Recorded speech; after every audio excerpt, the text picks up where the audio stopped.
God only makes one Bijan Robinson a year, if that. I think having spent a year in the NFL as just a fly on the wall and then a year in broadcasting, I was very disenfranchised with college football after the 2020 season. I think now, having done this for a third time, you've got to prioritize what's important. Yeah. I mean, we didn't have this at Texas when we were there. We didn't. You're laughing. We didn't. I realized in those 2 years that I really do believe that was why God put me on this earth, was to help young men. Before we get to the pod, I want to tell you all about our newest sponsor, Athletic Greens. And let me tell you, when I found out about this sponsor, I was fired up because I've been using Athletic Greens for years, and I want to promote to you guys the things I actually use. I love Athletic Greens. As a former Division I athlete, I've tried countless supplements, and recently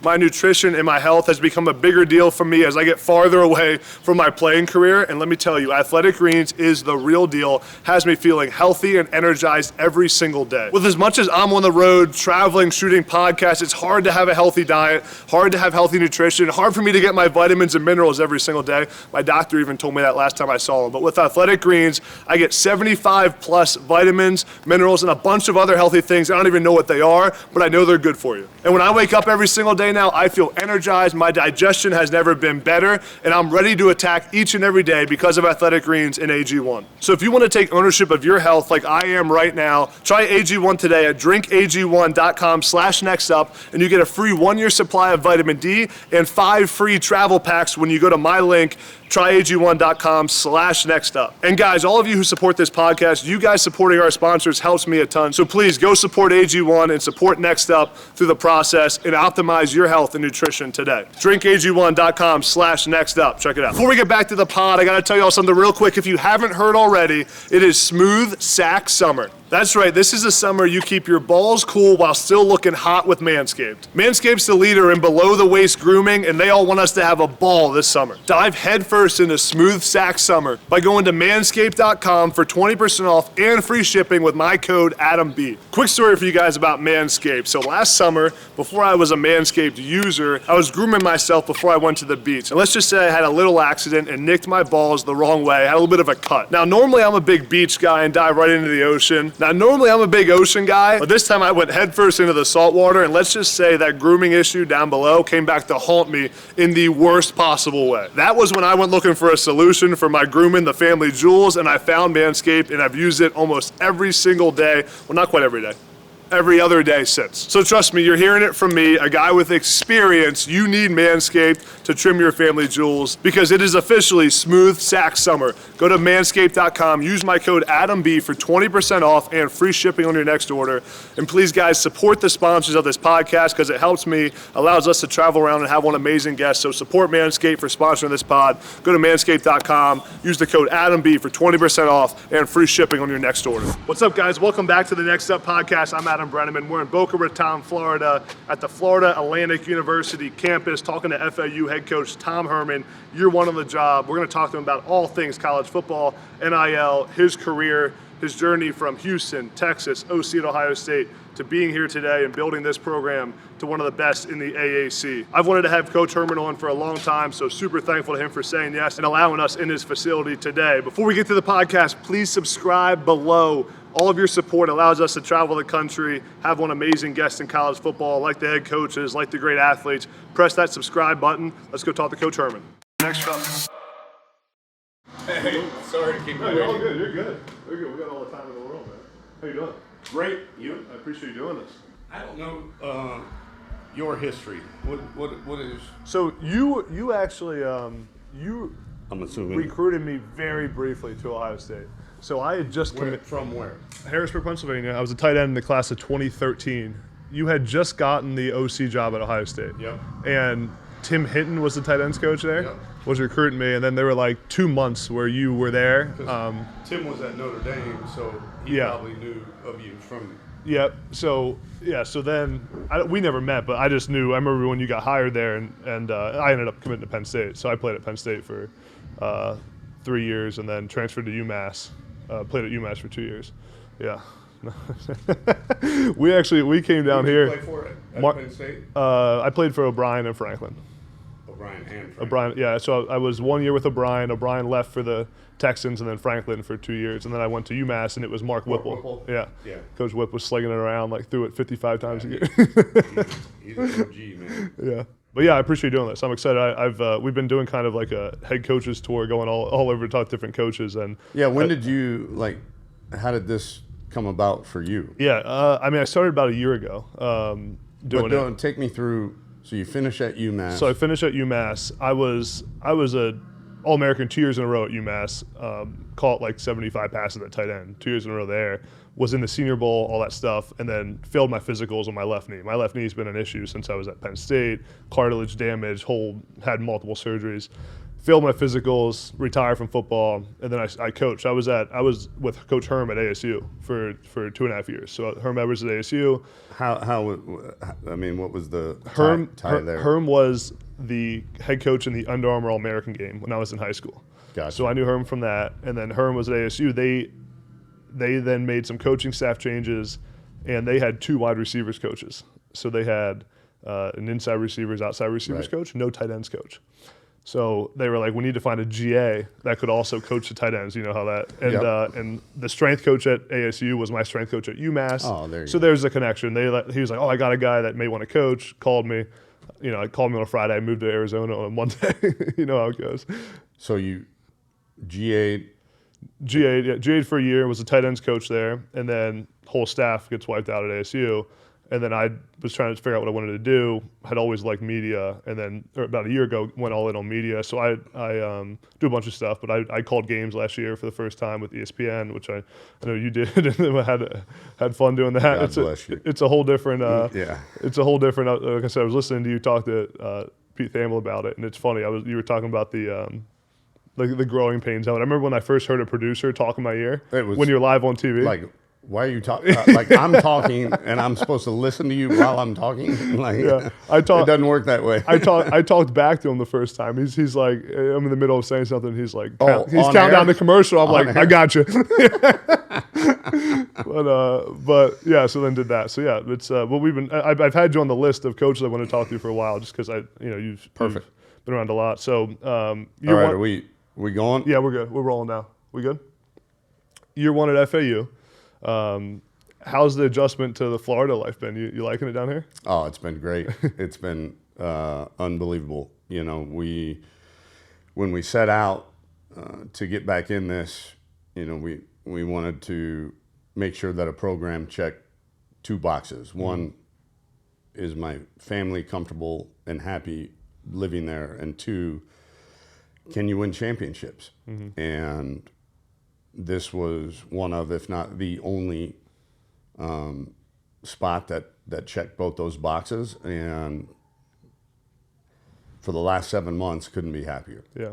What was it about the administration, about just the foundation this program had, that made you decide this was the job? Because I know or at least heard there were other opportunities, other options over the last couple of years that made you say FAU is the place I want to be a head coach again. Right. Yeah. I think a couple things. One, I've always said players and coaches win games, administrations win championships. Mm-hmm. And from the very first interaction with Brian White, Mary Gardenia, the administration here at FAU, it was very apparent their commitment to winning championships. Mm-hmm. And with the facilities, the location, the recruiting base, you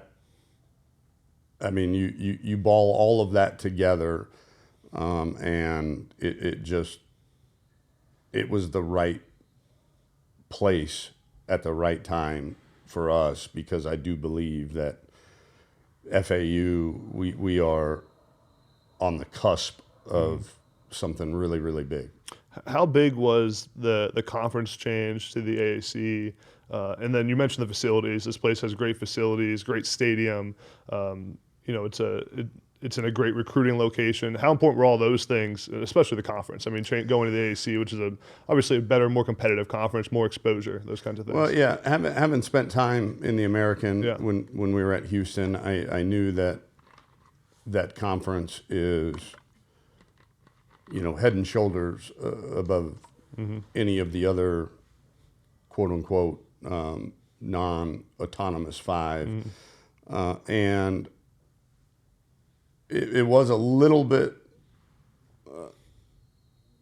it made for a little bit of a pause because you've got to make sure that your talent can compete at that level. And when we got here, when we explored this opportunity, we really looked at, okay, from an athlete standpoint, can we compete day in and day out versus the schools that are in the American? The answer was yes. And I do think that we have the kind of talent here to do that, and then to be in that conference with Tulane and Memphis. And we just had our head coaches meetings last week. I think, in the last 10 years, the American has sent 8 different schools to New Year's Day or New Year's 6 bowl games, and we've won 6 of them.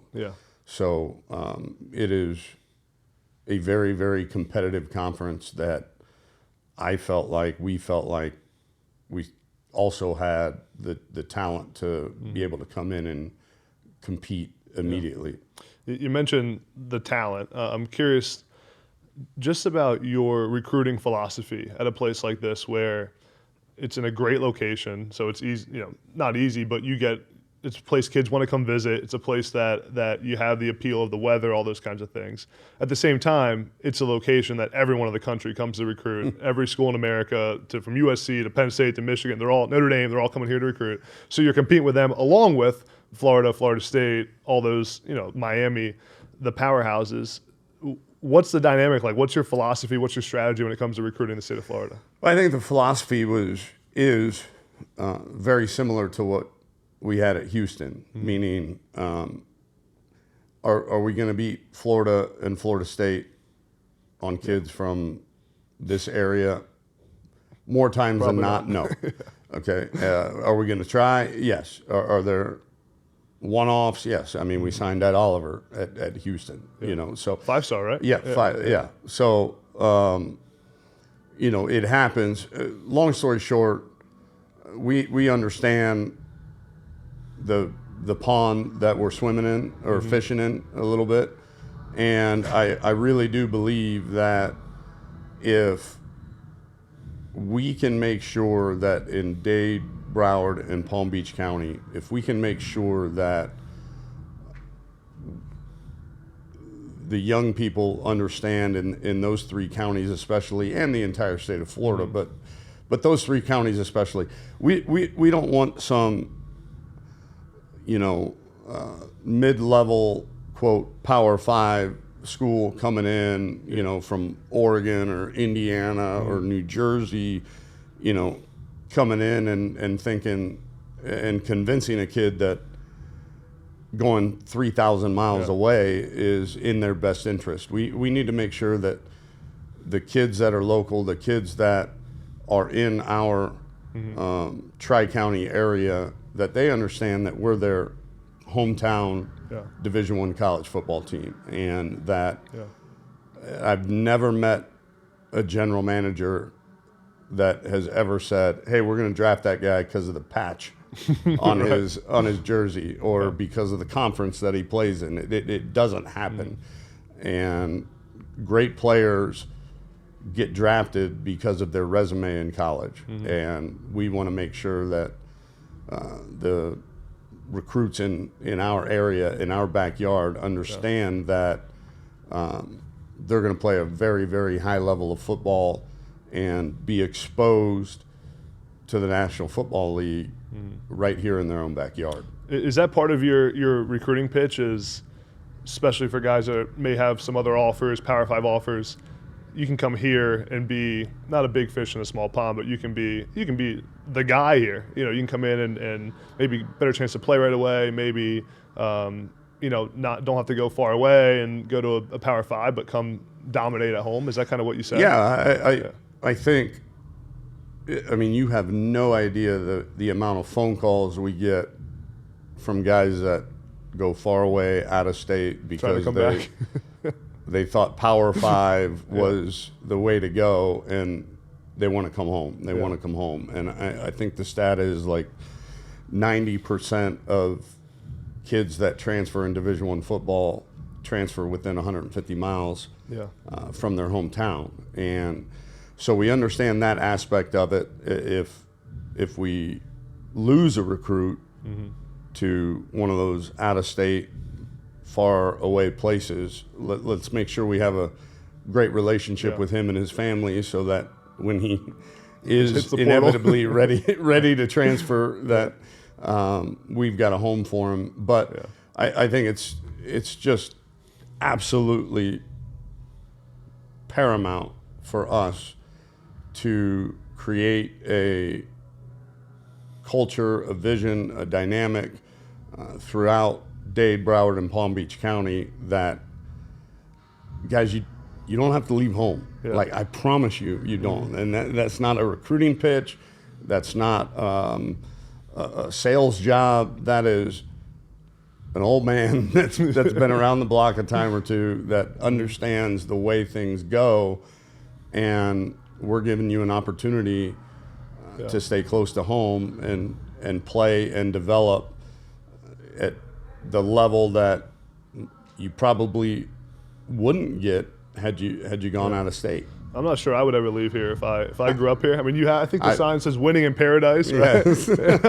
I'm sure your family was pretty happy when you told them you were taking the FAU job. they were, yeah. I mean, you can see the Atlantic Ocean from the top of our stadium. I mean, like, and we're 1.8 miles away from the beach, and that's all good, and I get that, and obviously it beats some other destinations in the country, certainly, but that's not the only thing we have to sell here either. And the palm trees and the sunshine and the beach, phenomenal. And if I were 17-year-old senior in high school, I would be absolutely intoxicated by it. But the other things, the quality of our staff, I mean, we have national champions on our staff. We have former Division I head coaches on our staff. The quality of training that you're going to get in these facilities, our strength coach, the nutrition program. I mean, there's a lot more to sell than just the palm trees and sunshine. However, I wouldn't trade the palm trees and sunshine. Can't beat it. Before we get to the pod, I want to tell you all about our newest sponsor, Athletic Greens. And let me tell you, when I found out about this sponsor, I was fired up because I've been using Athletic Greens for years, and I want to promote to you guys the things I actually use. I love Athletic Greens. As a former Division I athlete, I've tried countless supplements, and recently my nutrition and my health has become a bigger deal for me as I get farther away from my playing career. And let me tell you, Athletic Greens is the real deal, has me feeling healthy and energized every single day. With as much as I'm on the road, traveling, shooting podcasts, it's hard to have a healthy diet, hard to have healthy nutrition, hard for me to get my vitamins and minerals every single day. My doctor even told me that last time I saw him. But with Athletic Greens, I get 75 plus vitamins, minerals, and a bunch of other healthy things. I don't even know what they are, but I know they're good for you. And when I wake up every single day now, I feel energized, my digestion has never been better, and I'm ready to attack each and every day because of Athletic Greens and AG1. So if you want to take ownership of your health like I am right now, try AG1 today at drinkag1.com/nextup, and you get a free 1-year supply of vitamin D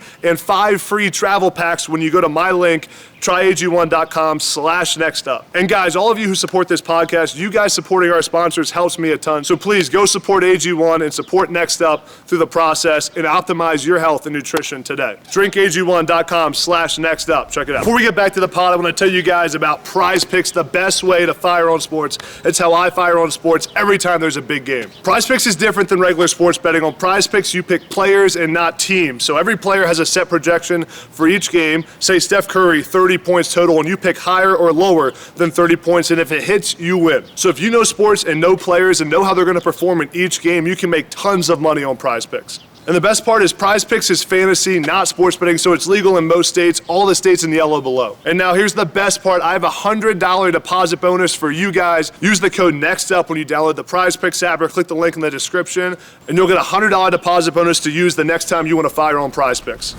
You mentioned this being a transfer destination. Curious to hear your thoughts on, I mean, college football has changed so much, even from the last time you were head coach to now. I mean, it's completely different in a lot of different ways, from the NIL to the portal, the combination of the two together, right? The portal times NIL.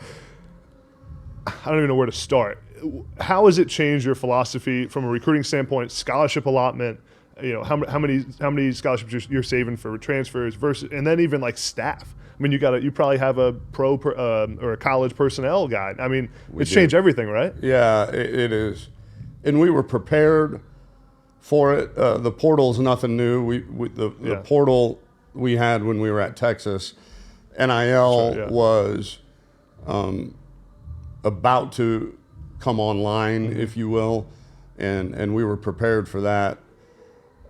But you're right. I mean, the combination of the two, and guys getting plucked from your roster to go for a $50,000 NIL deal to some other place because they think that's important. You know, it has changed.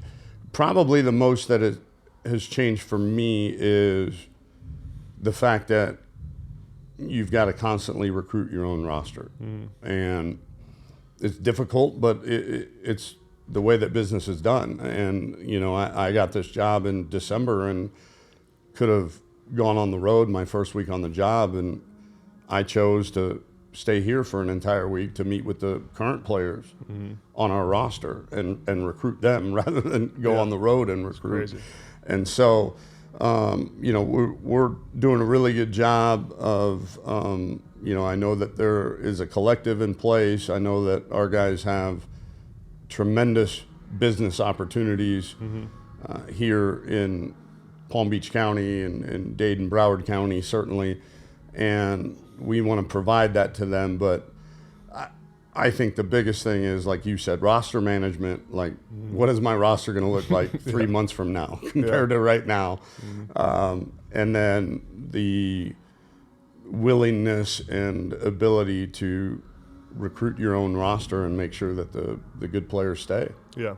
You know, it's when you're talking to kids in the portal and high school recruits, are they talking and asking about NIL as much as the media thinks they are? Because the media makes it seem like everything's all about NIL all the time. And I'm curious, I've asked a few head coaches this, and they all pretty much said the same thing. Is it as prevalent as everyone thinks it is? No. Yeah. Especially at our level. Yeah. I think it is a secondary question that gets asked by recruits and parents and family members, but it is certainly not at the forefront of what we do in recruiting. I think they're smart in just asking, hey, what do the opportunities at a place like FAU, what do those look like? And we can describe and talk to them about that. But I haven't met one yet from transfer or freshman recruit to where that is the end-all be-all. Yeah. I heard you on the one podcast I listened to, you tell a story about Braxton Miller, and I've been on this bandwagon for a long laughing. time. I'd love to hear some like more thoughts on NIL and maybe like what went wrong, what can get right about it, how it can get fixed. I know there's a lot of people that are trying to make those decisions, but right. You know, you said on what I listened to that you knew NIL, that something with NIL was going to have to come because, you know, the NCAA's selling jerseys. They're trying to investigate. They're trying to get guys for, you know, different things like that. Right. Well, I think, you know, you're right. I mean, over 10 years ago, I got really riled up when I had to deal with an issue with Braxton Miller at Ohio State, and I got pretty defensive of him. And his ability to earn off of what he has done individually. And so I believe the premise of NIL is been needed for the longest of times.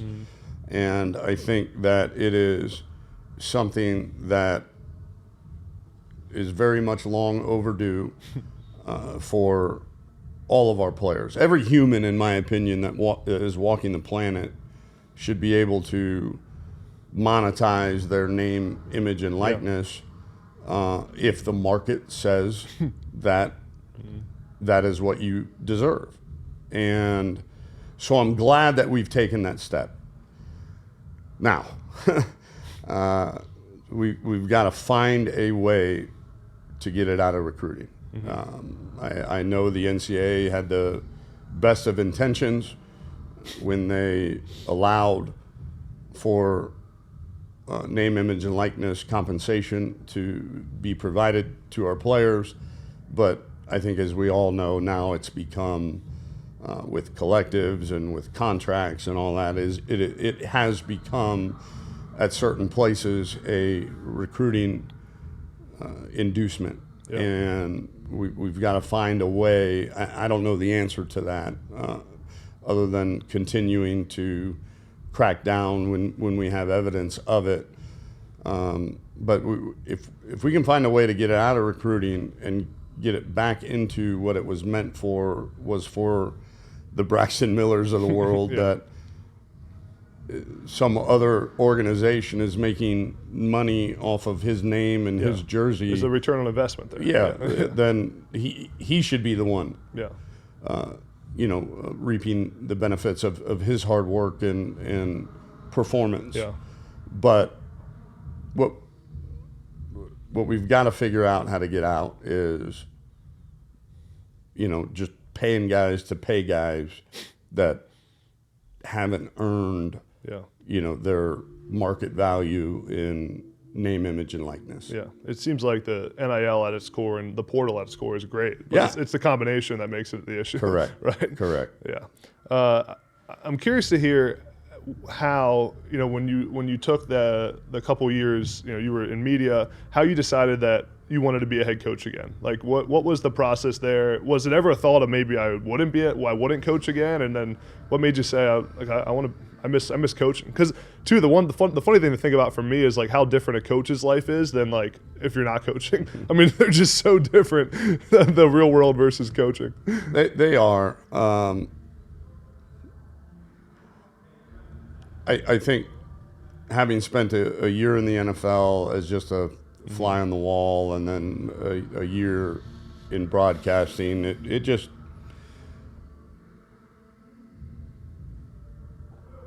I was very disenfranchised with college football after the 2020 season, and so taking some time off was great, but I miss players. I missed them immensely, and I realized in those 2 years that I really do believe that was why God put me on this earth, was to help young men, and I really take that part of my job more seriously than any other part. And so it was really just the fact that when you have a calling and you're not involved in that calling, the calling calls you, it was important for me to get back around players and be able to mentor young men. Did you gain some respect for the broadcasting industry from that year? A lot of respect, actually. Being a color guy, that was hard, man. That was really hard. As a coach, I feel like you almost know too much football to be a color guy, right? You're almost too smart. I use the example. The defense made a good play, and I said, they were in cover 2, and the corner squatted in the flat, and this, that, and the other happened.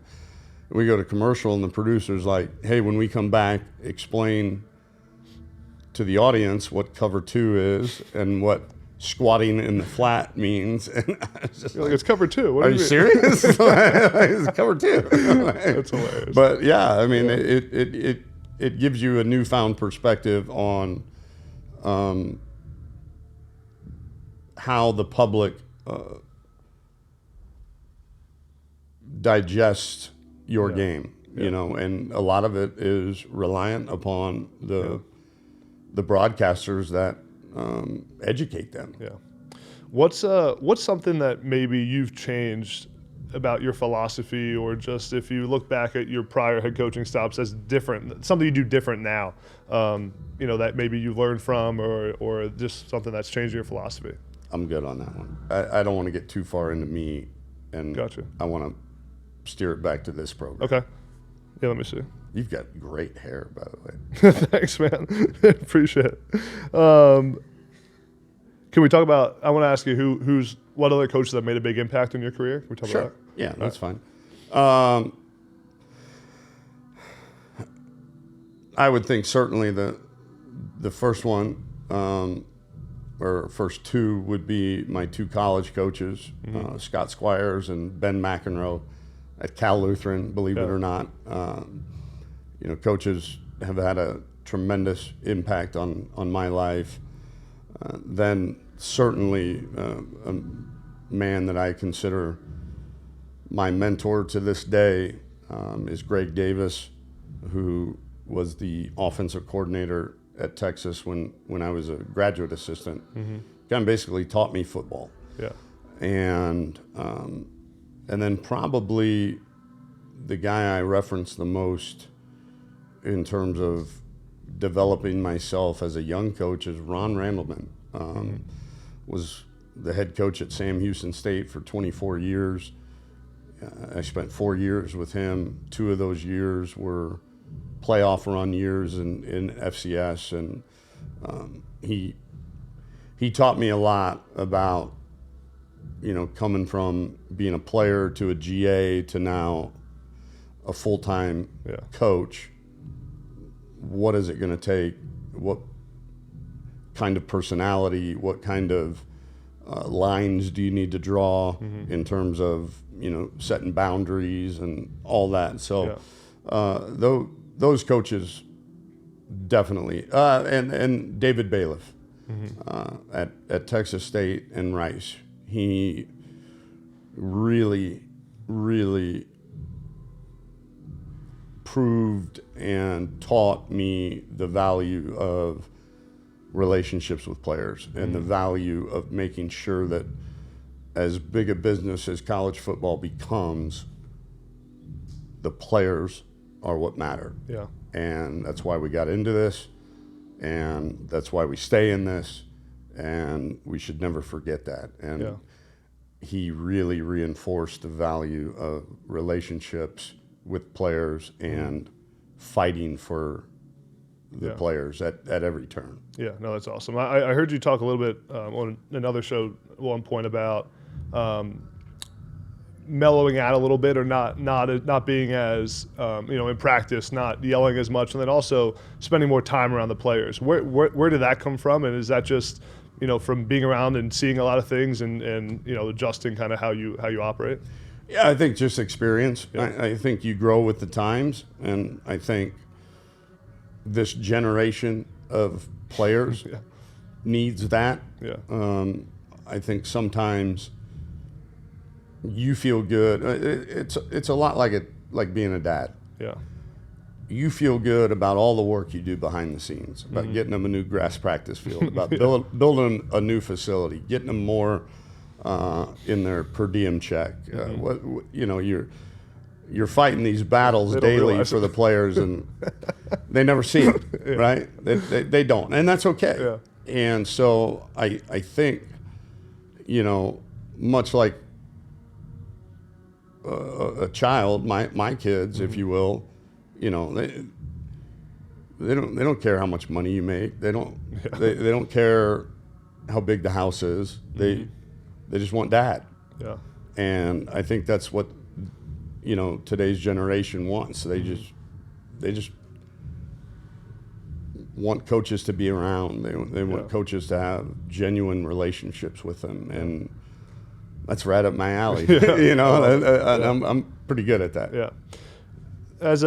From a coaching perspective, being a head coach where you're making decisions on third down, fourth down, field goal, go for it.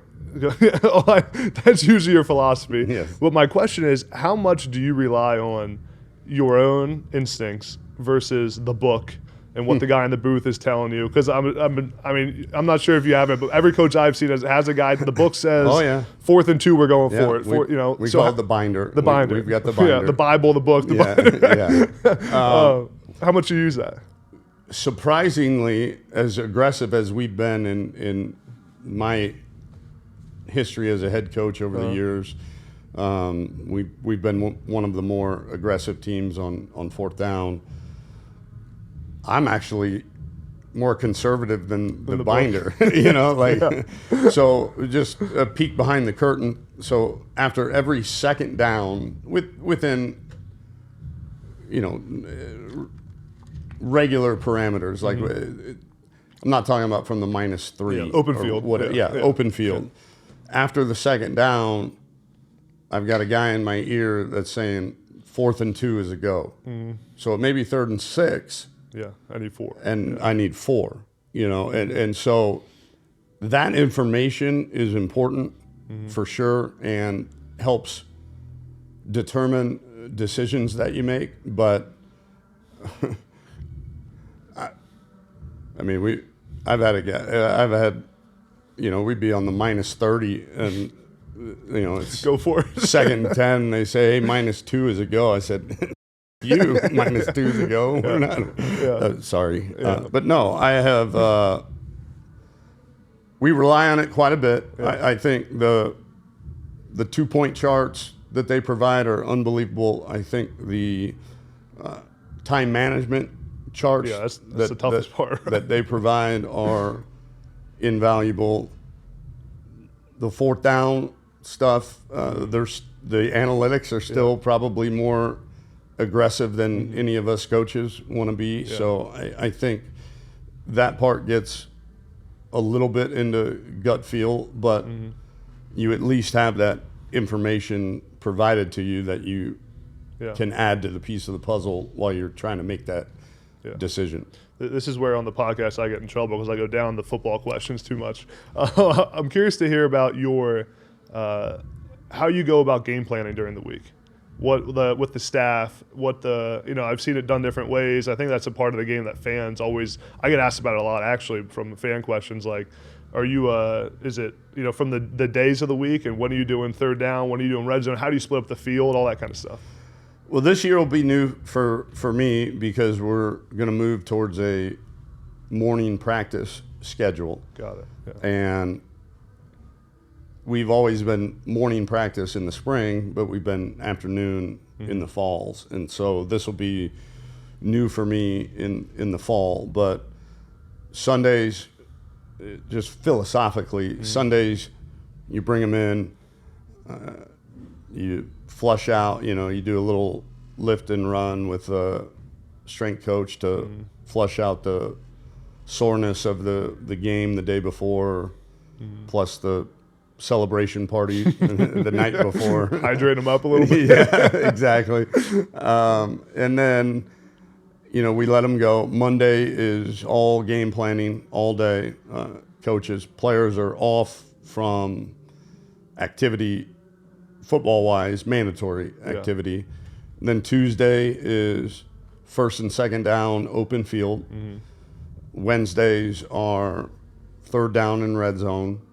And then Thursdays are kind of a catch-all, repeat of some of the stuff that maybe you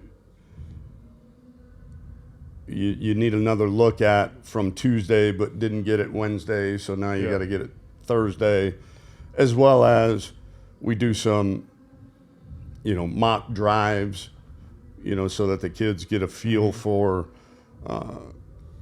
the down and distance changing, the field position changing, all of that. So we'll drive the field a couple different times versus scout team. And then Friday, I'm very proud of this. Like we go out and we play games and have a good time for about 20 minutes.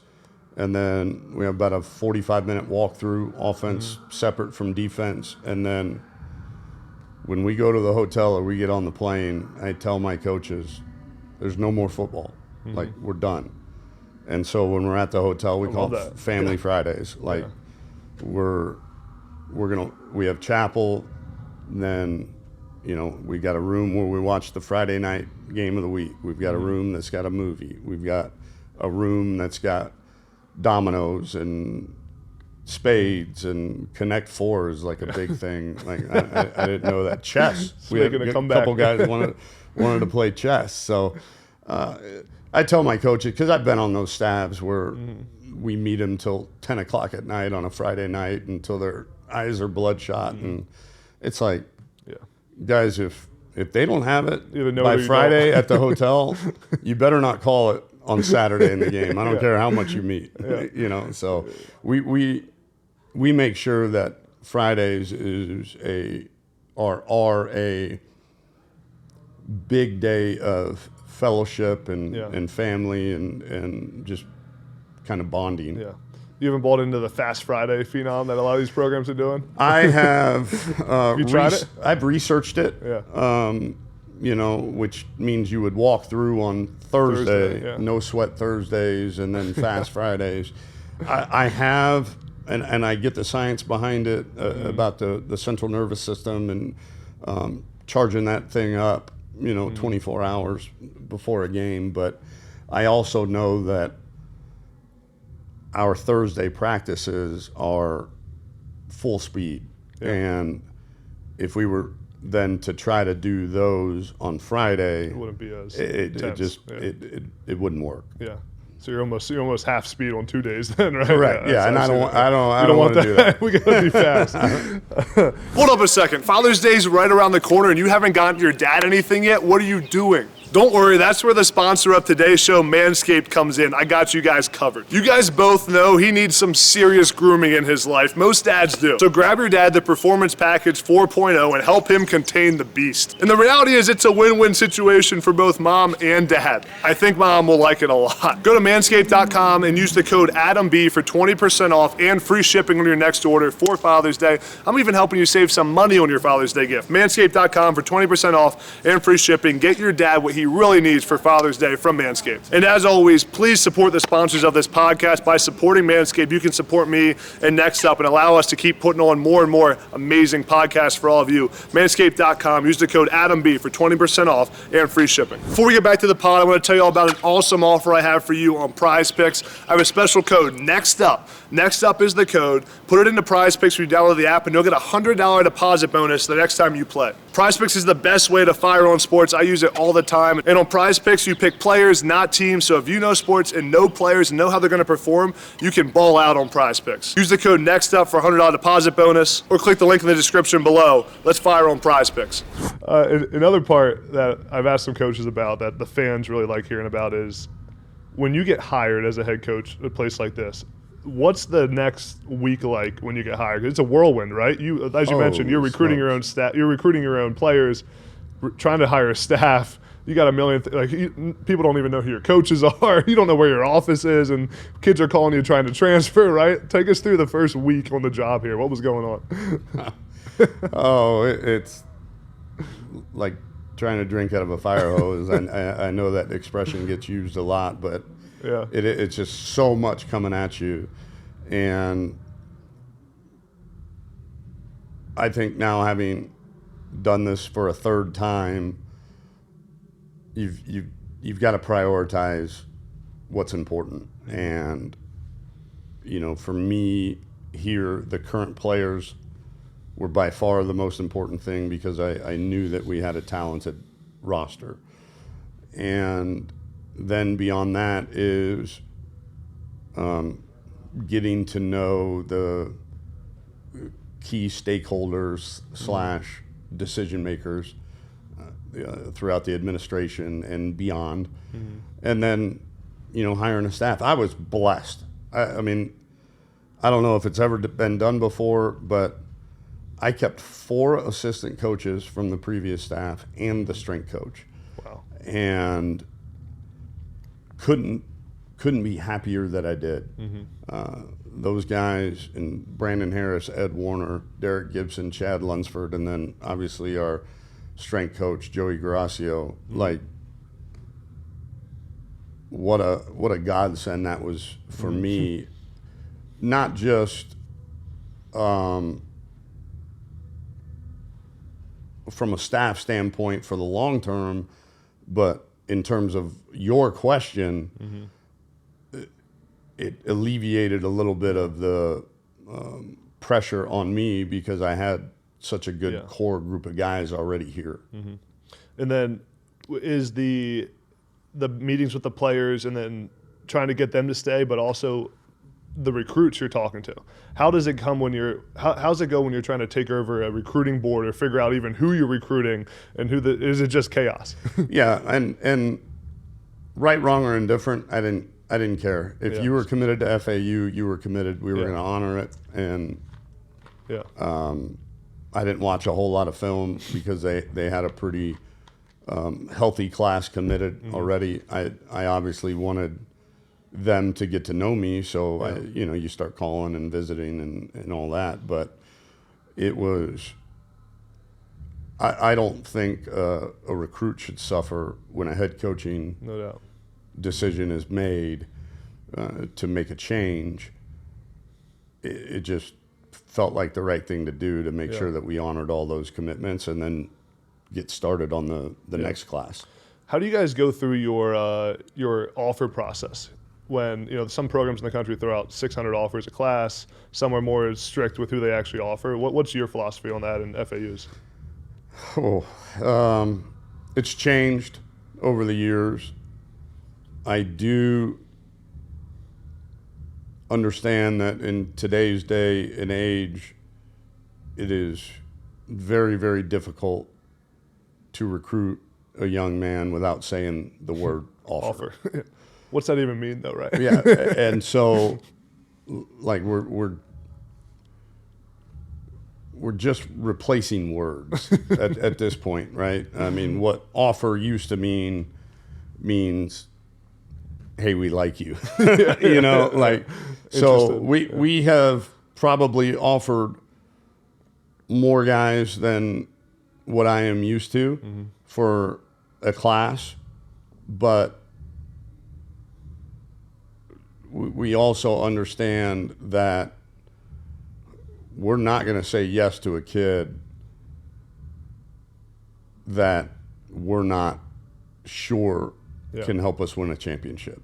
And so I think that's the important part. Do coaches that go on the road, do I get now, maybe I didn't get before, that they may need to say that word? Yes, I get it. But at the end of the day, there's going to be a much more extensive evaluation process beyond just saying that word. Before you say yes. Casey Thompson, a kid you got the transfer here who played for you at Texas, I believe, right? And then went in the portal. What was that process like, getting Casey here to come with you and be the quarterback? And how cool is it that he wanted to come play for you after being with you somewhere previously? A couple things. I want what's best for Casey, and I helped him in his journey when he left Texas. He called me for advice, and we talked over the different options that he had at the time and what would be best, and so on and so forth. So we've had a relationship for a long time. I think we counted 8 years now. Wow. From when you started recruiting him? Yeah, from when I started recruiting him. So I think my confidence in Casey has been evident for the last 8 years. And circumstances have maybe made him make a couple detours than what he had originally planned.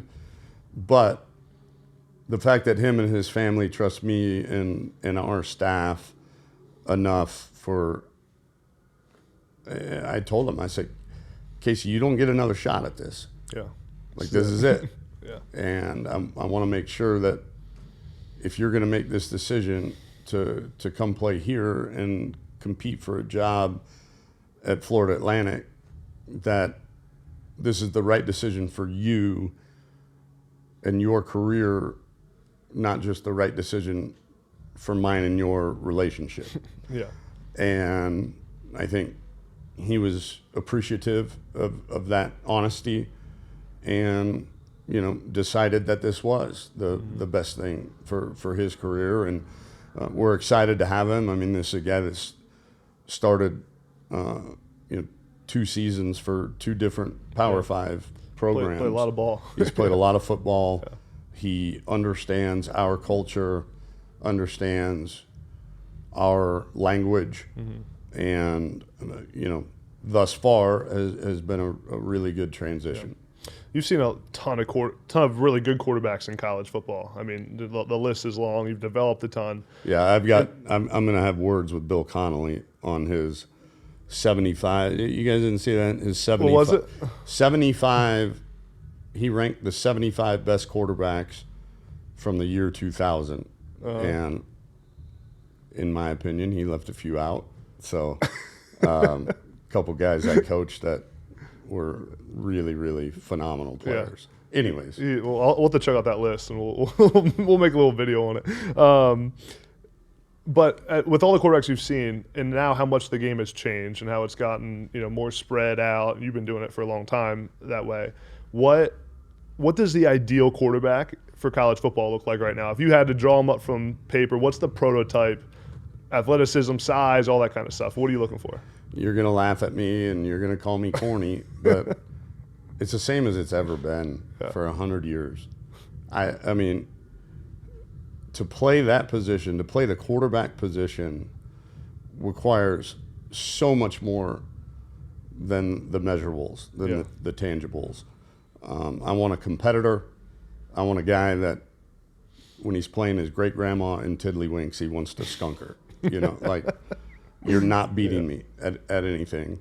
I want a leader. I want a guy that can make the players around him better. I want a guy that's intelligent, and by that you don't need a 4.0. There's a difference between football intelligence and book intelligence. Like, the game, the great ones I've been around, I use the phrase all the time, the game just makes sense to them. Yeah. Like, they see it differently and slower and more tactical maybe than others. And then you get into some of the tangibles. Like, I know this, height doesn't matter anymore. That was my next Thank question. God. Yeah. No. That was my next one. Thank God the NFL has caught on to that. When did you realize that? At what point in your career? Oh, very early. Yeah. Probably when I was coaching Chase Clement at Rice, who threw for 4,400 yards and 50 touchdowns or what, I don't know, but I mean something close to that. But he couldn't see over the line. What do you mean? Yeah, and he was 5'11". He'll tell you he's 6 foot, but he's 5'11". Yeah. And it didn't matter. Those guys, they find windows, they find lanes, it's about timing and all of that, and so they understand who they are and can adjust their release to make up for any deficiencies. But height has been overrated for a long time. Yeah. And I think the common denominator in all the great ones are the intangibles. It's not, go look at the difference between, I don't know, Drew Brees and Dan Marino.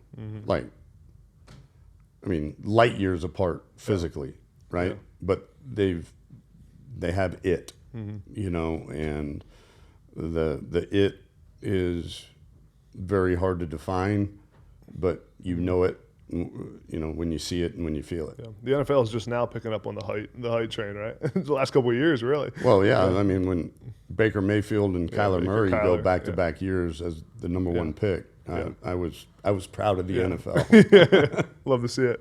Who's the best competitor you've been around in your career? Boy. Whew. You're going to get some calls after you name one person here. No. I'm probably going to name a few.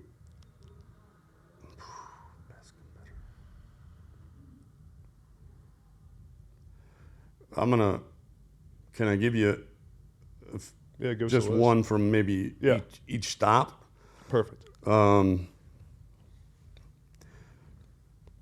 Definitely at Texas, it was Sam Ellinger and Joseph Osai. At Houston, it's not even close, was Greg Ward Jr. and Landon Roberts.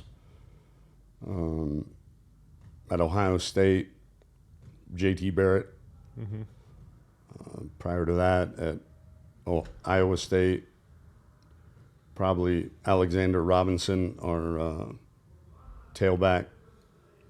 Rice, James Casey, not even close. Before that, I mean, we're going back. Now, right? Those are some names. I mean, I hate to brag. I've been around some really freaking good ones, man, and guys that anybody on this planet would want in their bunker. Some bona fide dudes, man, and those are the guys I like being around. What's I asked you about their best competitors. What's something that all those guys had in common? Was it their leadership style? Was it?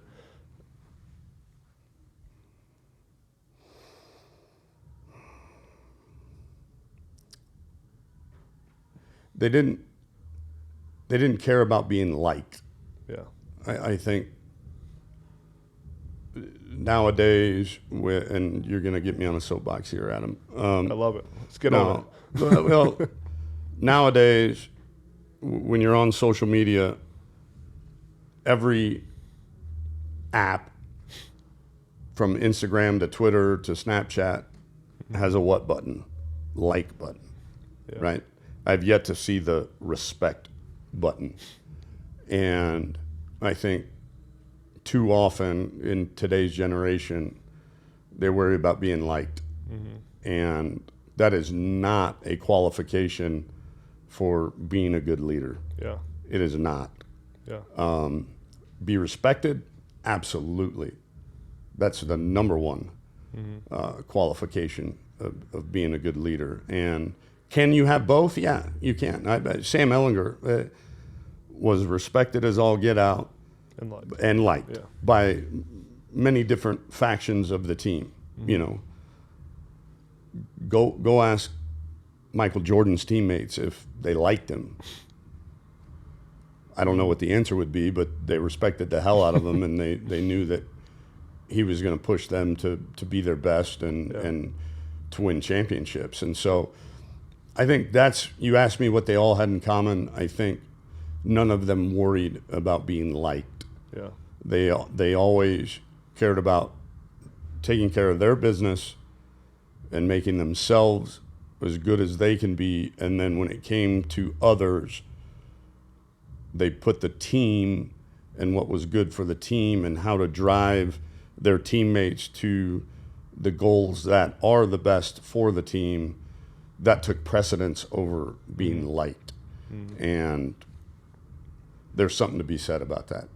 How do you balance that as a head coach when you need to be respected by the team? You also want them to like you, but you also don't want to be. I remember Herm Edwards would always say when I was with him, you can't be their friend. I was a young coach, right? So I'm close in age, and you can't be their buddy. You can't be their friend. They need to respect you. How do you balance that, when you want to make decisions and be a player's coach, but you also got to lay the hammer down and you also need to earn their respect? Well, I think one thing that when anyone asks me to describe our program in one word, I always use the word parental, meaning we are going to shower our players with unconditional love, and no matter what happens, or and we're going to dive into their lives and be very present and active in their lives off the field. We're going to, much like a parent, we're going to give them every tool and resource known to man to be successful off and on the field. But also, like a parent, we're going to hold them to some very high standards and educate them when and if those standards aren't met on how to achieve them the next time. And so I don't think, I know this, I love my kids, but I wouldn't call any of them my friends. They're my kids. Yeah. And I think Herm Edwards was right. Yeah. I don't think going the friend route is going to work long term. It may for the first few months, and hey, we're cool. I love Coach Herman, but then when the hammer's got to drop, what happened? Yeah, then they're like, wait, we were buddies yesterday, like. So I do think that there needs to be a separation, but not like employee, boss to subordinate. Yeah. I think it's very similar to parent, where there's, yes, I love you. Yes, we're going to have a good time together. Yes, we're going to share the ups and downs of life together. We're going to go through so much together. However, I'm still here, and I'm not your friend. Yeah, that makes sense. Last few things I got for you, Coach. Appreciate all your time. If this place, FAU, is to win an AAC championship, is to compete at the scale and the level you want it to, what needs to happen? What are the few things that need to happen here to get to that level? Well, I think we need campus and student support, and I'm working on that every day. I think when you look right up the road and at Central Florida, they're probably about 10 years ahead of us in terms of turning a quote-unquote commuter school into a vibrant campus life. And we're getting there now. We're building new dorms as we speak. We're challenging our student body to be more engaged. I think, the basketball team going to the Final Four was unreal. Absolutely the best thing that could have happened to FAU in the last 10 years because it proved to everyone on campus how powerful playing at a sport at such an elite level can be for the campus. So I think that's probably the biggest thing. We're going to have the players. We're going to have the staff. We've got an unbelievable facility to train in. It's amazing. We need the community and campus community support, and not that we don't have it. We need to continue to grow it. Yeah. Facility has to be one of the best in Group of Five, right? I mean, I've never.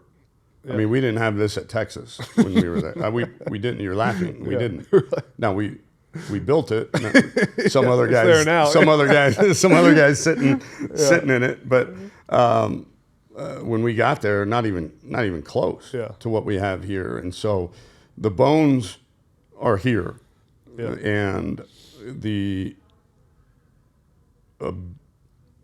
ability with vision, with support, with some elbow grease is there to make this.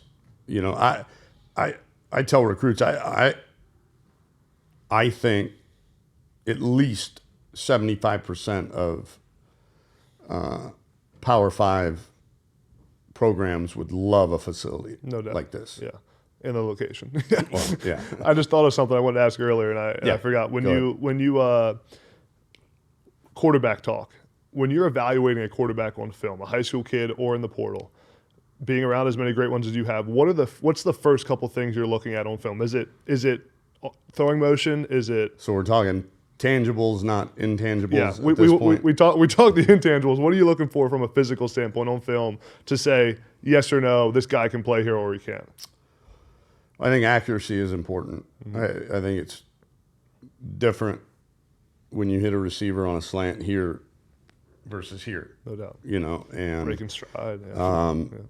Yeah, that is really, really important to make sure a guy can anticipate and be able to deliver the ball on time and accurately. I think in today's RPO age, a quick, fast release is really, really important. And then, do they need to be Michael Vick or Lamar Jackson? Yeah. No, they don't. But can they at least extend plays with their feet? Are they athletic enough to, move in the pocket and get out of the pocket and all of that? Because the game, so much of the game is not played in the pocket anymore. Yeah. Last two things. I end almost every podcast with these two questions. What's the best piece of advice you've ever received?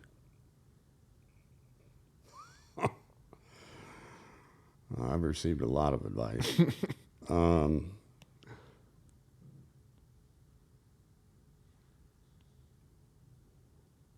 Probably just be yourself. I think us as coaches, we learn from some really, really,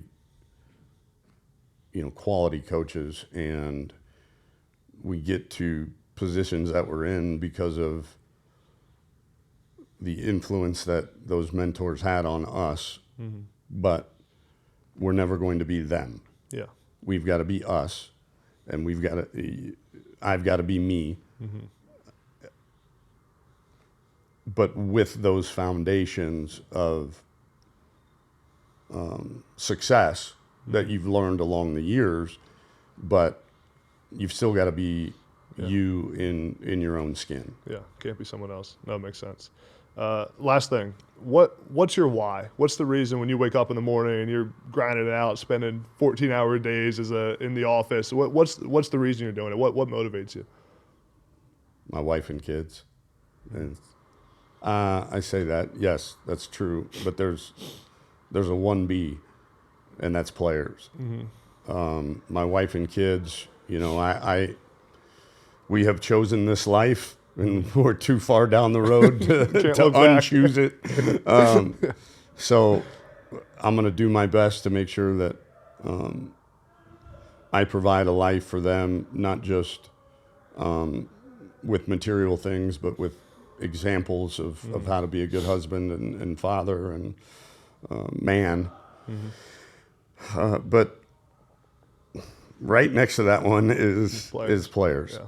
And I know the impact that coaches had on my life growing up, and I want to make sure that I say this all the time, like we've got a lot of rings and trophies and all that, watches and all that cool stuff in my office. But the funnest days of this job are when a young man comes back, maybe 30 years old. He's got his wife and 2 kids and knocks on your office door and says, "Coach, you got a sec?"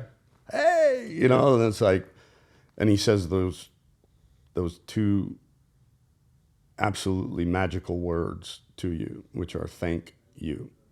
And when guys leave and they realize that they are better husbands and they are better fathers and they are better employees and they are better members of the community, just better men for having been in our program, that is what motivates me. Yeah, it's amazing.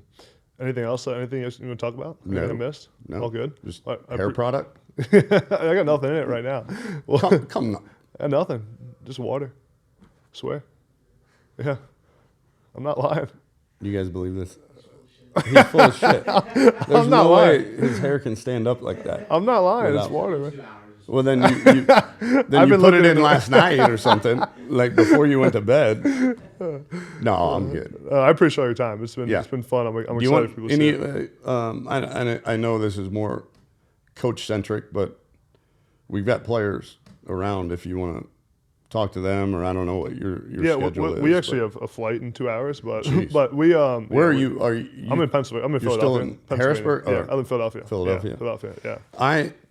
I recruited a kid out of central Pennsylvania. I drove through Hershey with all the street lights being kisses. Did you get some chocolate down there too? I did not. I flew into Harrisburg. I can't remember. Were you at what school? I was at Iowa State. The kid's name was James Capello. I still remember his name. He was the Gatorade Player of the Year in basketball and football, or something like that. There's some. Tell me some of the small towns around Harrisburg. Camp Hill, Middletown. Yeah, that was it. You just look him up. No, he's a quarterback. I mean, this is like 2009. Yeah. Is there anyone in like from a recruiting battle that you're like that you lost out on that you're like, man, that still haunts you to this day? Any guys like that? We asked Shane. What Beamer about the wins? Well, you've had a lot of wins. So those are well documented, but the ones people don't know about all the time. Bijan Robinson is probably the funnest win that we had, just because of all the other places that were recruiting him, and God only makes one Bijan Robinson a year. If that. How did you find out he was coming? How did he commit? He just called you and told you? Well, he called me and told me he was going somewhere else. Wait, really? Oh yeah, a lot of people don't know that. And then about 2 weeks later, he said him and his family had prayed about it. I gave him space. It wasn't. We didn't pressure him by any stretch, and he said through prayer, he was being led to the University of Texas, and it was awesome. But you talk about losses.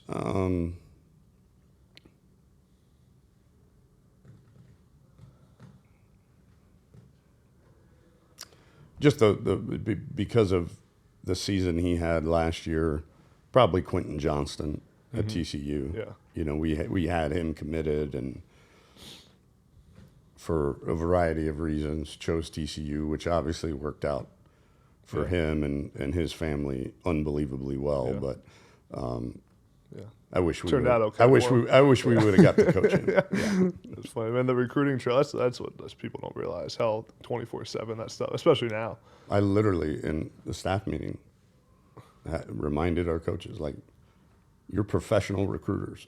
Like, I became a lot better coach when I went from Iowa State to Ohio State and coached Braxton Miller and Ezekiel Elliott.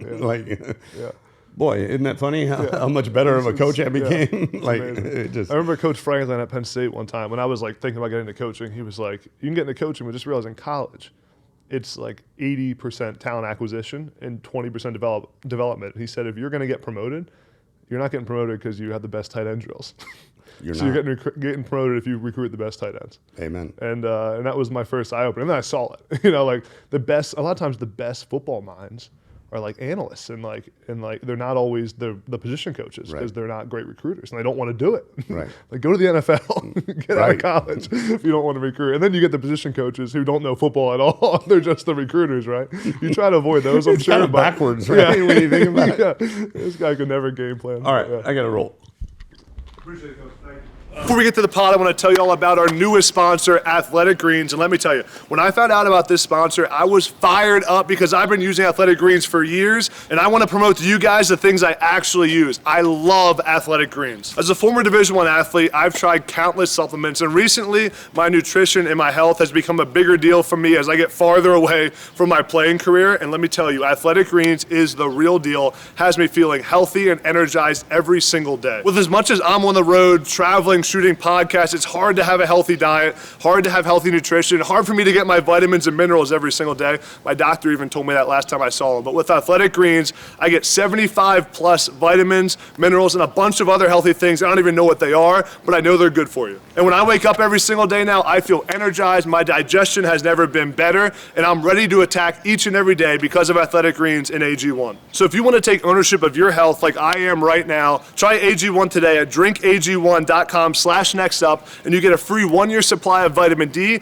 and 5 free travel packs when you go to my link, tryag1.com/nextup. And guys, all of you who support this podcast, you guys supporting our sponsors helps me a ton. So please go support AG1 and support Next Up through the process and optimize your health and nutrition today. drinkag1.com/nextup. Check it out. Before we get back to the pod, I got to tell you all something real quick. If you haven't heard already, it is Smooth Sack Summer. That's right, this is a summer you keep your balls cool while still looking hot with Manscaped. Manscaped's the leader in below-the-waist grooming, and they all want us to have a ball this summer. Dive headfirst into Smooth Sack Summer by going to manscaped.com for 20% off and free shipping with my code ADAMB. Quick story for you guys about Manscaped. So last summer, before I was a Manscaped user, I was grooming myself before I went to the beach. And let's just say I had a little accident and nicked my balls the wrong way. I had a little bit of a cut. Now, normally I'm a big beach guy and dive right into the ocean. Now, normally I'm a big ocean guy, but this time I went headfirst into the salt water, and let's just say that grooming issue down below came back to haunt me